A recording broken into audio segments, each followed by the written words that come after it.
Right, we're back at the North Gauteng High Court this morning, where the trial of those accused of murdering former Bafana captain and goalkeeper Senzo Meyiwa continues. This entire week, Meyiwa's long-term friend, Madlala, has been cross-examined on the stand by the defense. eNCA reporter Silindelo Masikane has been tracking developments for us and joins us now. Slee, what's the very latest from where you stand this morning? Well, of course, we've got a re-examination of Madlala that's going to take place today by the state. The defense has officially concluded their cross-examination of Madlala. But just to unpack some of what we've heard this entire week, I'm joined by legal expert, that is Melusi Xulu. Thank you so much for your time this morning. Yesterday, we saw the state vehemently opposing questions around that second docket. Why is this the case?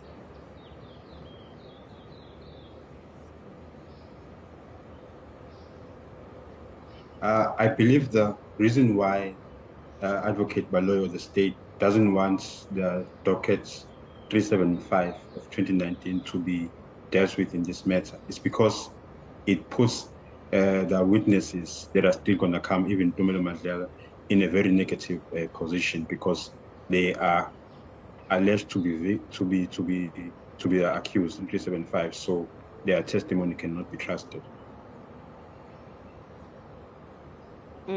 Now, given the fact that Madlala and those who were in the house are suspects in another docket, can the court really then put any weight on his testimony? Can it rely on his testimony? I think the court will be careful to listen to their testimony, but I think it will depend when the other witnesses have also testified, and the court will look at the whole evidence holistically, because it's very rare to have a witness in the very same case who has a different docket where he is an accused. So it's not a usual situation. I think it will test the court or the judge, and we'll see how he will wisely decide on that. Now, we saw comments from the judge to Mshololo saying essentially docket 375, because no decision has been made to prosecute, in essence, it doesn't exist. Is this a correct assessment? Yes, I think what also he was pushing to, when I looked at the court's proceedings, he was looking at the Exhibit C to say it's not fair to ask the witness on a letter that was written. But in relation to the docket, after lunch, I saw that Advocate Shololo was now using the statements in 375. But I think what is important in this case, so that there's no confusion, the court will have to make an order about this docket, whether the court will allow questions to be done and whether the court will allow the docket 375 to have any influence on this judgment, because it's an elephant in the room. It's there. That is why even the attorney for accused number 1 to accused number 4, he wants to make a new application on Monday in another court to review the whole proceedings because of 375.